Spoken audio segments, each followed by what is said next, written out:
The new Mazda CX. Wait a second, this isn't new. I really like this car, I really do. And now it's got a tiny little update. As far as I know, it's got just this digital instrument cluster inside that we've already seen in the 3 and the 6 and so on. But I think what's even more important is that it's got lots of physical buttons inside. It looks great on the outside, it looks a little bit dated on the inside, but physical buttons. What more can you ask for these days?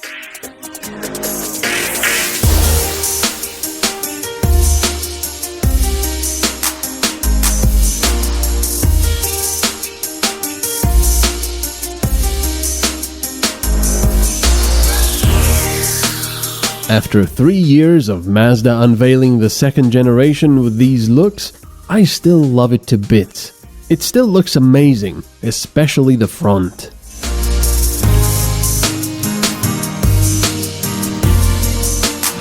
Very likable are also the alloy wheels, which are grey-silver.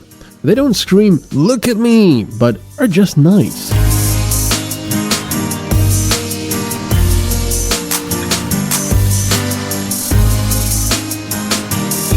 With this Revolution equipment model, the brake lights are a combination LED and regular bulbs.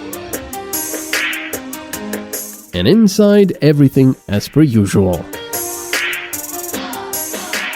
So because it's a facelift, it's going to look a little bit different on the outside and on the inside. Well, as you've seen, it doesn't really look different on the outside. It still looks excellent, I have to say, especially the front. But, well, the inside doesn't look very much different either.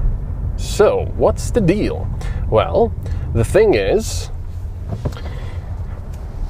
there's not much different as far as the design goes. So I think the marketing department is going to have a tough one upselling this one. However, if you're just a little bit interested in cars or have a bit of technical knowledge, I think you're going to be quite happy. Because most of the stuff actually happens under everything, so techie stuff, engineering stuff. So the one thing that you do notice is that it has a digital instrument cluster, at least the center one. The other ones are still analog and they look fantastic. It's the same setup you get in the Mazda 3, for example. The infotainment is still the same. It's the old one. And it's showing its age now, especially the surround camera and the rear view camera and such. It's very low resolution. The new stuff is excellent now. So yeah, that's okay. You get physical buttons. You know I love that now. Physical buttons for climate control, physical buttons for volume and such. You have no idea how nice it is just to do this and change the little volume knob without having to look away from the road. So, but other stuff is all hidden.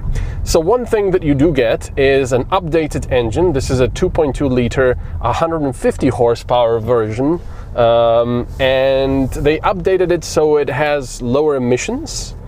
Then you get, well, the digital instrument. Then you also get in the all-wheel drive version the electronic locking differential. I'm not sure if that's automatic or not. This is not the all-wheel drive version. Then the car is also a bit quieter. I cannot really comment on that because it's been quite a while since I've driven a Mazda CX-5, but apparently they made it even quieter. I mean, it's got double windows and everything, and I do have to say, if you're not racing around when the engine gets louder, it is actually really nice and quiet, but I cannot really comment whether it's quieter than before or not. I guess it is decibel wise. So you get that, and I've forgotten the rest of the stuff. I'll think of it.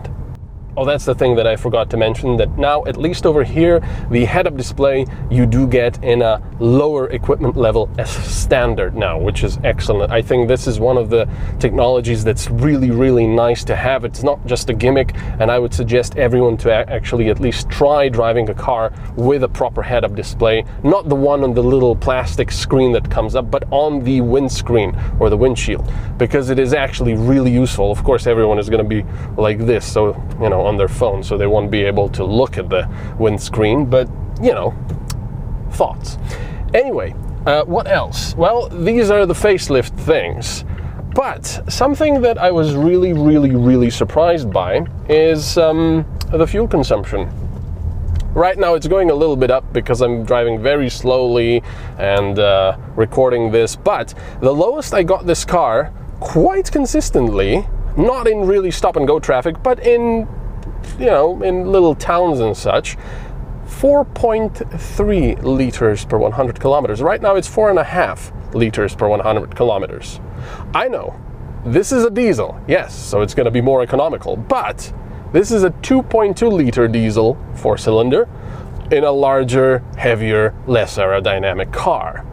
With 150 horsepower, it might sound much, but this is another proof that going to tiny little engines that have to overwork themselves all the time is just not worth it. 2.2, 4.5, or 4.3 before in a bigger car like this. I mean, seriously? This is excellent. This really surprised me. I mean, obviously, in a more realistic setting, of course, I am driving on the road, so this is a realistic setting, but this is quite economical. A more realistic look would probably be around 6 liters per 100 kilometers if you're not driving very economically, but this is still pretty darn good for a car like this. It is a manual, though. So what's my final verdict on the facelift of the Mazda CX-5? I always liked the Mazda CX-5, even though I'm not a fan of SUVs, but this is a very nice, comfortable, lovely car.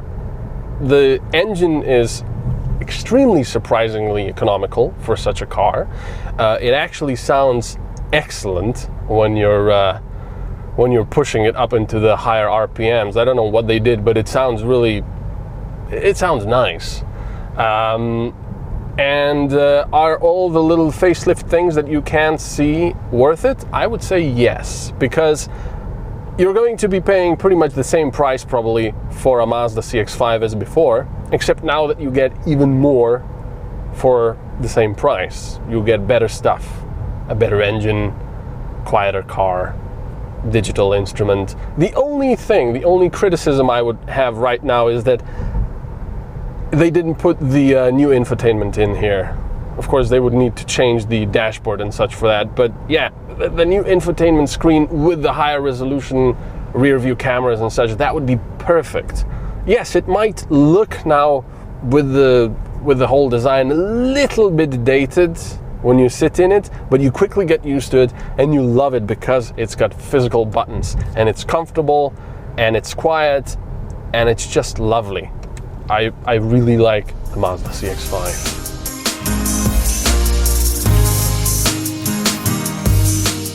The base Mazda CX-5 starts at just under 27,000 euros. For the top-of-the-line one with the diesel engine, automatic transmission and all-wheel drive, you'll pay just over 45,000 euros.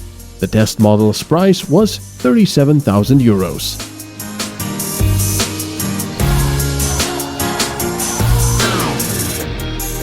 I really like this color, this pearl white. I think it looks fantastic, especially when there's sun shining on it.